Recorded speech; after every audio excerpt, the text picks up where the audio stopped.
150 पढ़ने बड़ी मशहूर कहानीकार थी, कविता लिखते थे, तो बहुत कम आते थे क्लास में। होता क्या था कि कभी कभी महीने में एक बार आते थे, जब आते थे तो नोटिस रहती थी आत्मना से तो सब बच्चे कम की भर थी। एमए में वहाँ कम से कम एक साथ में 400 बच्चे 4 घंटे ये प्रीवियस बहुत कम क्लास हुआ था। क्लास होना था ऐसे से ऊपर नीचे कम नीचे फिर से ऊपर तक।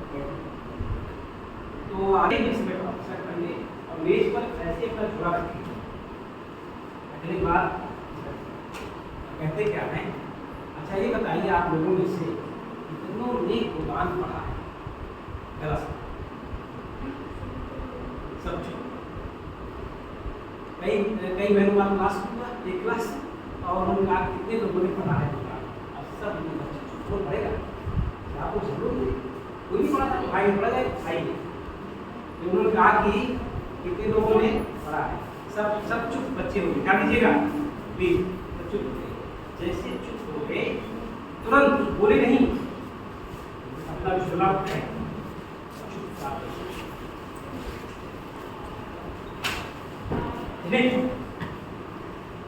हम लोग पकड़ लिए सर क्या बात है, कहीं नहीं सवाल ही नहीं। जब तक आप नहीं पढ़ेंगे तो हम क्या पढ़ाएंगे?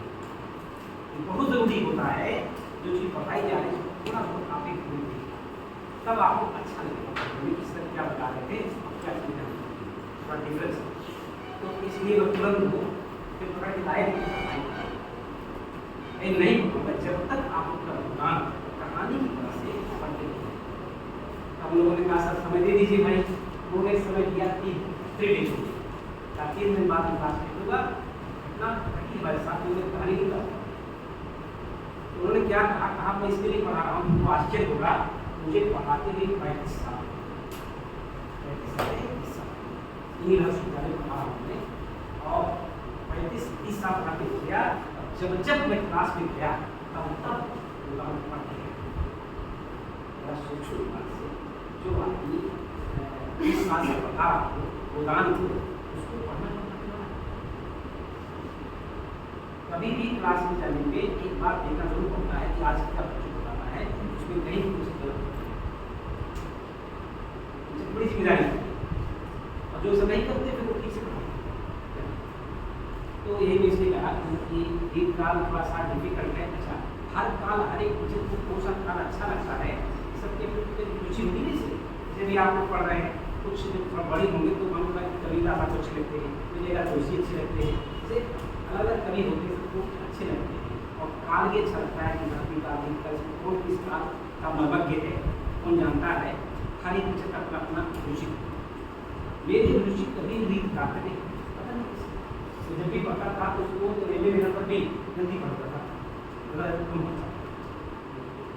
और जब हमारे पाठ्यक्रम में वहाँ ज़्यादा कुछ था भी नहीं जहाँ में था कि बात तो मैंने किताब लेकर के किताब खरीदी, मैंने पिता के साथ जब पढ़ा देखा मुझे ये काल भी बहुत अच्छा है और क्लास से भी अच्छा ही काल है। इसमें जो रचनाएँ हैं रचनाओं का भी आपको बताऊँगा मैं इतनी गंभीरता से लिखी गई है, इतना अच्छा श्रृंगार वर्णन है लगेगा नहीं तो बहुत अच्छा ऐसा नहीं। कोई भी काल कोई भी कवि किसी भी का है वो जब लिखता है तो ऐसा नहीं खराब लिखता है, हम उसको ठीक से जान लेते हैं। अभी देखिए पूरी आप लोग सब जानते होंगे जब बहस नहीं होती है गीता में ये लिखा है वेद में ये लिखा है फलाई से कहते नहीं है। और अभी किसी पूछ दीजिए आप लोग गीता पूरी पढ़ी है तब नहीं सर पढ़ी नहीं सुना कोई कहा गीता में लिखा है पूर्ण कमाल सूत्र वैष्णवारी सब प्रार्थना करेगा। इसकी लाइन है बड़ी मशहूर हुई ना इसमें अभी कुछ दिन पहले दार्जिलिंग में पूर्ण कमाल सूत्र वैष्णवारी सकल प्रार्थना सुंदर करना। जरा सोचिए दिमाग से गोस्वामी तुलसीदास की लाइन है, इसको लेकर के राजनीति उनको बवाल हुआ है। रामजी मानस की प्रतियां फाड़ दी गई नेताओं तो बड़ा बहस चला है उनको जरा पढ़े लेकिन और जब अभी सबने बहस की और सबके बड़े बड़े नेता थे उन्होंने भी इस पर काफी टिप्पणियां की गलत लिखा है। लेकिन अगर सबसे पूछा गया लोगों से क्या आपने रामजी मानस पूरा पढ़ा है सब कुछ अभी आप लोगों से पूछिए रामजी माता उठा तो आपको बच्चे हैं अभी क्या पढ़ेंगे। लेकिन अगर रामचरित मानस पर टिप्पणी करनी है तो सबसे पहले उसको पढ़ना पड़ेगा, तब जान पाएंगे क्या, क्योंकि पढ़िया करना आसान होता है। कहानी क्या, एक आदमी था कि वो एक चित्र बनाया, बड़ा सुंदर चित्र बनाया और उसको चढ़ाई कर दिया, ताकि इस चित्र में क्या क्या कमियां हैं आपको बताइए। तो नीचे लिख दिया इसमें क्या क्या कमियां हैं आपको बताइए। जो गुजरता था वही कलम उठा करके वहीं एक पूरा उसका चित्र बन दिया, काले काले काले से हजारों कमियां निकल आई। अब दूसरे दिन उसने क्या लिखा, उसने ये मैं चित्र बना के रखा हूँ, जहाँ जहाँ जो कमियां हैं उसको ठीक आप इसीलिए कलम उठाई, इसीलिए कलम नहीं उठाई, कमियां देखना, कमी को दूर कर देना, जरूर ना समान करना।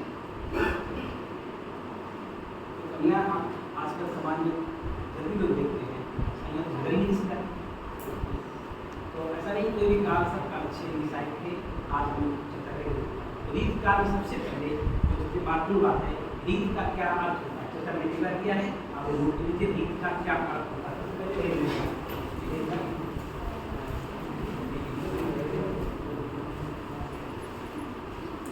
रीत शब्द का अर्थ क्या है, आगे लिखिएगा इसमें डालिए कि रीत शब्द का अर्थ क्या है। रीत जब जानेंगे तब आगे आप जो है उसको समझ पाएंगे। रीत का मतलब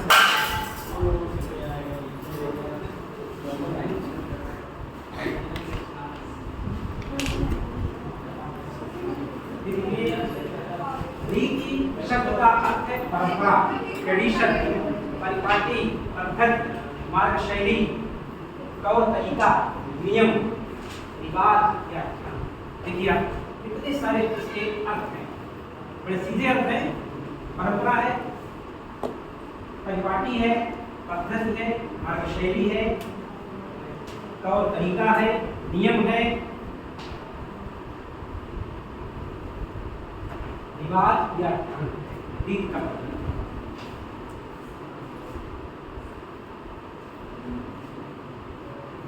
बस कोई। इसके बाद है संस्कृत में विशिष्ट पदरचना रीति क्या है। संस्कृत में एक बहुत बड़े आचार्य हुए हैं वामन, नाम सुना होगा आप लोगों ने, वामन, आचार्य वामन। उनकी जो परिभाषा है कहते हैं विशिष्ट पदरचना रीति। विशिष्ट पदरचना रीत या पद्धति को रीत कहा गया है। रीत का उपकाव्य है जिसमें एक निर्दिष्ट काव्य रीति या प्रणाली के अंतर्गत रचना की गई। हिंदी साहित्य रीत कानून से एक निर्दिष्ट काव्य रीति या प्रणाली के अंतर्गत भी व्याख्याएं लिखी गई हैं। किसी भी रीत काल के काव्य को रीत काव्य कहा जाता है। अगर कोई पूछता है रीति काल को रीत काव्य क्यों कहा जाता है, रीत काव्य, तो उसको बता देंगे उसके निर्दिष्ट रीत पर, परंपरा पर, ट्रेडिशन पर कार्य हुआ है, इसलिए उसे रीति काव्य कहते हैं। ठीक,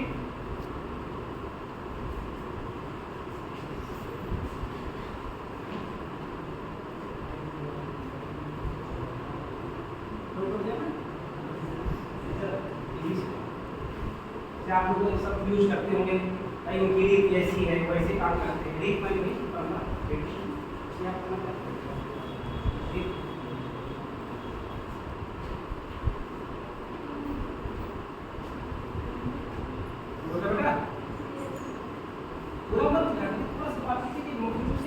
रीति का पूरा लिखते हैं। इसमें रीति का मतलब क्या है, परंपरा, ट्रेडिशन, और कैसे कैसे कोई काम करने का रीति होती है, कैसे कोई खाना खाता है, कैसे कोई क्या करता है, अलग अलग रीतियाँ।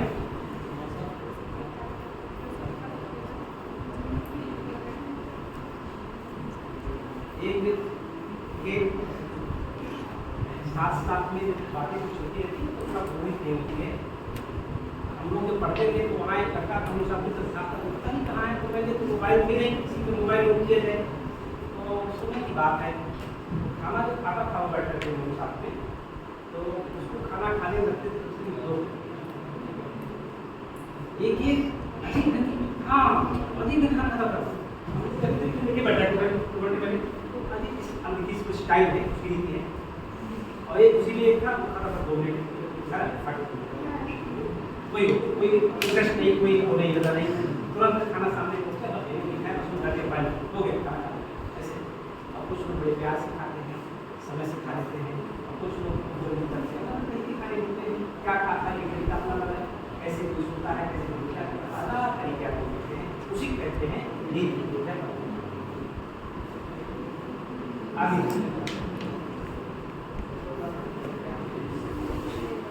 रीत काल का समय आप जानते हैं, बता चुका हूं पहले ही कि रीत काल का समय 1650 से 1850 तक माना जाता है। इतने को रीति दिवस का निकाय में रीत काल का समय 1650 से 1850 तक माना, एक लाइन है नीचे बताइए नीचे बताइए 1650 से 1850 तक रीत काल का समय जानना बहुत जरूरी होता है इसी का समय। इसीलिए जब भी किसी का लेखन का परिचय दिया जाता है जन्म वो लिखते का रहा। वैसे बड़े बड़े कवि जो होते हैं कवि मानते हैं कवि अमर शब्द बड़ा है, सुंदर शब्द है, अमर होना जो है ना ये नहीं कि शरीर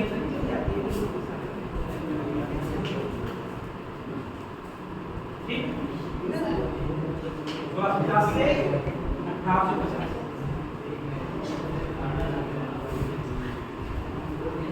ये बड़ा इंपॉर्टेंट चीज है। देखिएगा आचार्य शुक्ल ने रीति का प्रवर्तक चिंतामणि को माना है और नवीन बाबू विलास राय और जगदीश गुप्त आदि विद्वानों ने रीति का प्रवर्तक विश्वास किया। It is very important. ये जो है आपकी परीक्षा के लिए भी, ऑब्जेक्टिव के लिए भी, कमीशन के लिए भी दोनों बातें इंपॉर्टेंट हैं कि रीति का प्रवर्तक वास्तव से कौन है। प्रवर्तक माने उसको चलाने वाला, इसने शुरुआत की रीत काल की।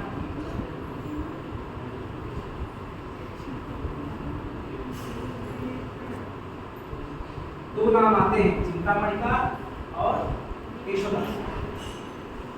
केशवदास कुछ लोग मानते हैं, कुछ लोग मानते हैं कौन मानता है ये भी नाम लिख लीजिएगा नीचे, क्योंकि परीक्षा में जा सकता है। किसी ने माना है चिंतामणि को, किसी ने माना है केशवदास। ठीक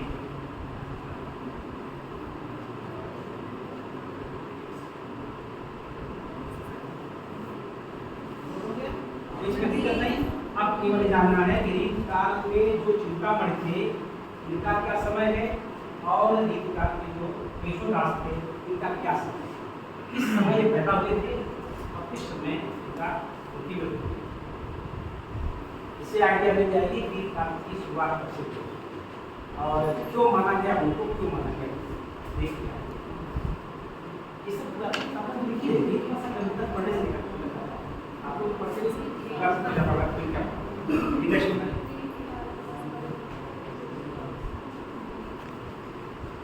केशव का जन्म 1555 ईस्वी में और मृत्यु 1617।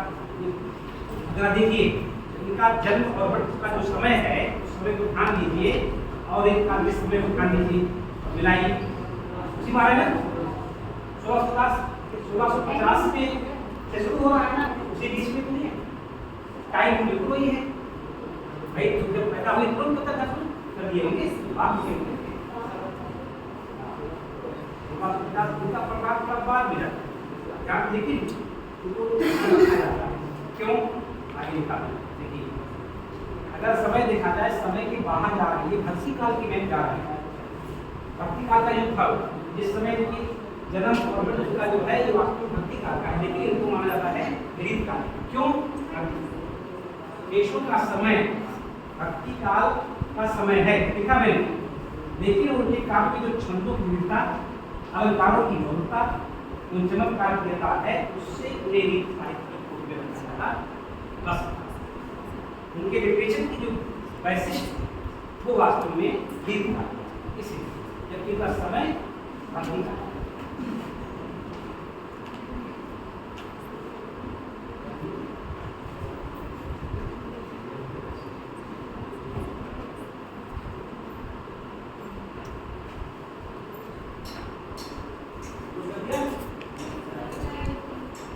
जब ये पूछता है कि रीत काल का प्रवर्तक केशव को क्यों माना जाता है, अब कौन मानता है बताओ? नहीं, जगदीश गुप्त और अगेन अल्लाह ये क्या ये भी अच्छी विद्वान है, इससे कम नहीं है कि सुनते हैं गलत काम। अब चिंतामणि का समय देखिए क्या है। नेक्स्ट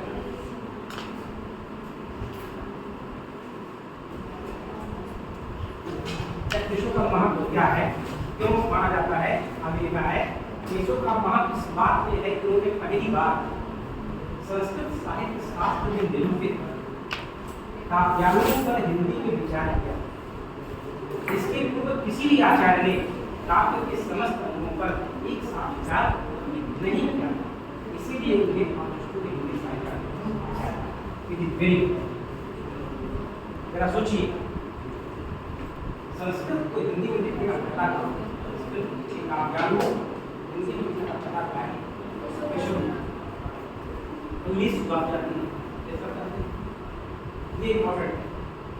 प्रथम आचार्य इन्हें हिंदी का एक काल का प्रोग्राम भी कह सकते हैं, हिंदी साहित्य का प्रथम आचार्य केशवदास और संस्कृत साहित्य का आचार्य कौन है? संस्कृत साहित्य का प्रथम आचार्य संस्कृत आचार्य भामह। आचार्य भामह का नाम आप जाने के लिए संस्कृत पढ़ने में जाने के लिए, भामा जी संस्कृत के हैं और हिंदी के प्रथम आचार्य अगर कोई पूछता है हिंदी का प्रथम आचार्य कौन है, देखिए सही जवाब नहीं है क्या होता है। तो देखिए एक सवाल और होता है कि आचार्य को भी आचार्य कहा जाता है, आचार्य क्यों? आचार्य को भी आचार्य कहा जाता है। और ये दो आचार्य ही जो बाद के हैं, उनके बाद के हैं, वो काफी बाद के हैं, आचार्य महाप्रसाद द्विवेदी, आचार्य शुक्ल, आचार्य प्रसाद द्विवेदी, उनका आचार्य क्यों कहा, जरा बताइए। आलोचना कौन सा बोले उनको आचार्य कहा क्यों जाता है, इस सवाल मुझसे पूछा गया था जब इसमें लोक सेवा आयोग से पूछा गया था, बताइए आचार्य को आचार्य क्यों, मुझे नहीं पता, फिर मैंने उसको देखा पढ़ा। आचार्य को कहलाता है व्यक्ति जो किसी समाज में, किसी साहित्य एक नई चीज की खोज, नई खोज करना आप कर रहे हैं, कोई नई खोज कर रहे हैं, तो आप आचार्य से अपने आप को घर में रह रहे हैं, घर में रह करके आप ये काम नया कर दीजिए, नई चीज खोज लीजिए, तो ऐसे लोग आचार्य।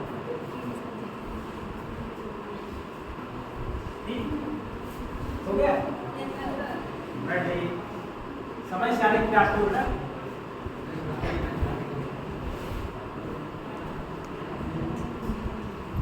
आचार्य वही होता है जो किसी नई धारा, नई चीज का खोज करे,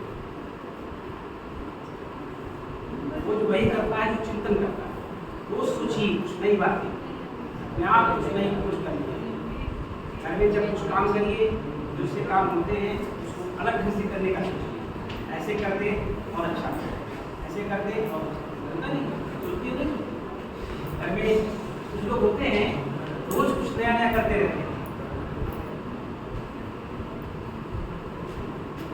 हमारे मस्जिद थे तो मैं उनके घर में कर जाता था, जब भी जाता था करके तो सब कुछ बताते हैं, चिन्ह बेड यहाँ है या सोफा इधर है, हम इससे देखते हैं क्या करते हैं सर, लेकिन अच्छा लगता है कुछ चेंज करते रहते हैं।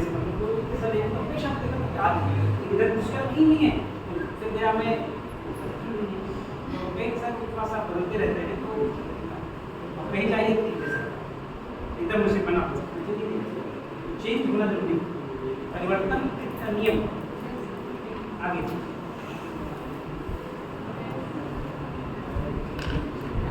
चिंतामणि का समय और व्यक्तित्व, चिंतामणि का समय और व्यक्तित्व, ये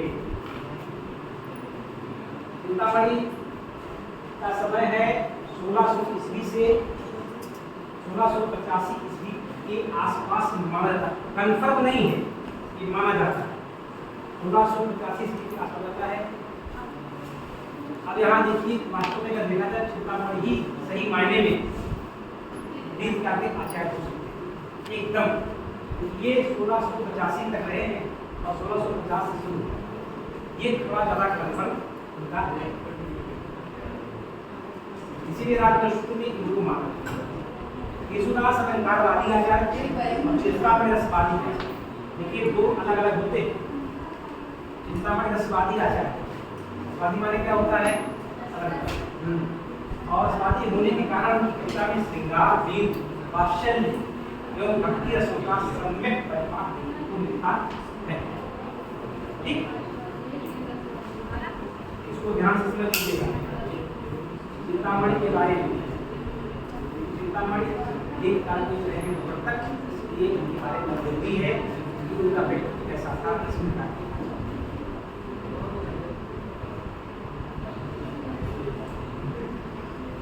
रसवादी और अलंकारवादी।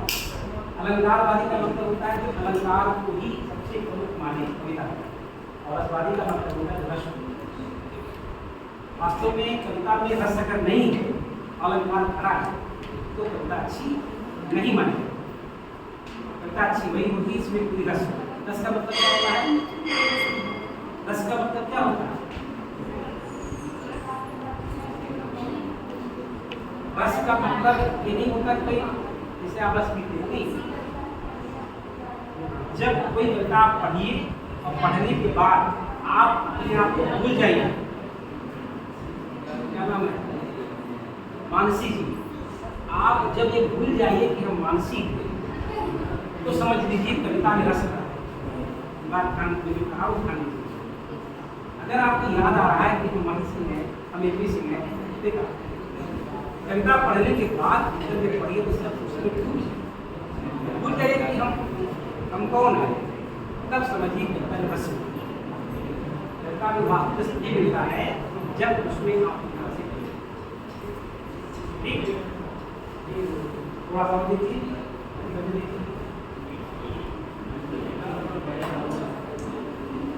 इसको नोट करिए, इट इज वेरी इंपॉर्टेंट। एक काल के प्रमुख कवि और आचार्य कौन कौन थे? एक काल के प्रमुख कवि और आचार्य। प्रमुख कवि और आचार्य केशवदास, चिंतामणि, सेनापति, नारी, देवभूषण, कर्माकर, मदिराम तथा वीर प्रमुख कवियों में घनानंद ठाकुर तथा माधव। ठीक, ये पूरी दिन बात नहीं पढ़ रहे हैं आप सब प्रकार से ना, ये तो अलग नहीं क्या मिला, अलग बात नहीं। इतने कवियों के नाम इसमें एक बात बहुत ध्यान देने वाली ये है कि इस युग के जो कवि थे, कवि भी थे और आचार्य दोनों थे। कैसे? कौन बताए? इस युग के जो कवि थे वो आचार्य भी थे और कवि दोनों। बताइए कैसे?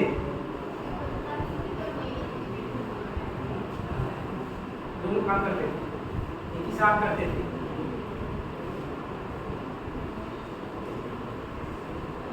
इनकी विशेषता ये थी, जितने भी कवि थे सब कवि जब अलंकार की विशेषता रहते थे। अलंकार किसे कहते हैं? अलंकार जहाँ दो शब्द आए, दो शब्दों के अर्थ अलग अलग कहते हैं अलंकार। ठीक है, अगर जैसे जाकुट जो लिखते थे, कोई जाकुट स्वयं बनाता है, ये इसीलिए कवि होते थे।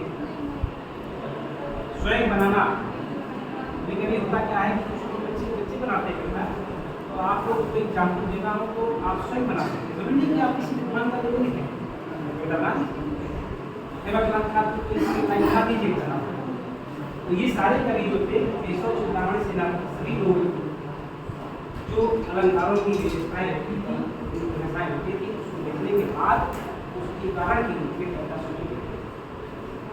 इसीलिए कवि आचार्य थे और आचार्य वही ये लोग थे और इन्होंने ये काम किया था कि साहित्य के बड़े बड़े संस्कृत ग्रंथ थे, अलंकार शास्त्र, रीति शास्त्र, रस शास्त्र, बड़े बड़े संस्कृत लिखे थे, उसका अनुवाद कर रहे थे। एक जो समस्या है जो कवियाँ जो ये है, एक कार्य में मौलिकता कम, नकल ज़्यादा है। संस्कृत साहित्य को पूरी तरह से नकल करके हिंदी साहित्य को लाते हैं, पूरी तरह से जैसे सुष्मिता उसी का ट्रांसलेट करके हिंदी में, ऐसे सामान्य रूप से गोस्वामी तुलसीदास ने जो रामचरितमानस लिखा है वो किस काल हुआ? किस काव्य का? रामायण। रामायण सुनिए ना, रामायण किसने लिखा है? वाल्मीकि संस्कृत लिखा है। उसी रामायण का संक्षिप्त अनुवाद हमने हिंदी में किया। देखिए थोड़ा डिफर किया है, एकदम बिल्कुल से नहीं थोड़ा अंतर। वैसे इन लोगों ने भी किया है कि जो संस्कृत के बड़े बड़े ग्रंथ थे उनका ट्रांसलेट हिंदी में किया, उनकी बात कुछ नहीं। ठीक है, चलिए अब इतना ही टाइम है।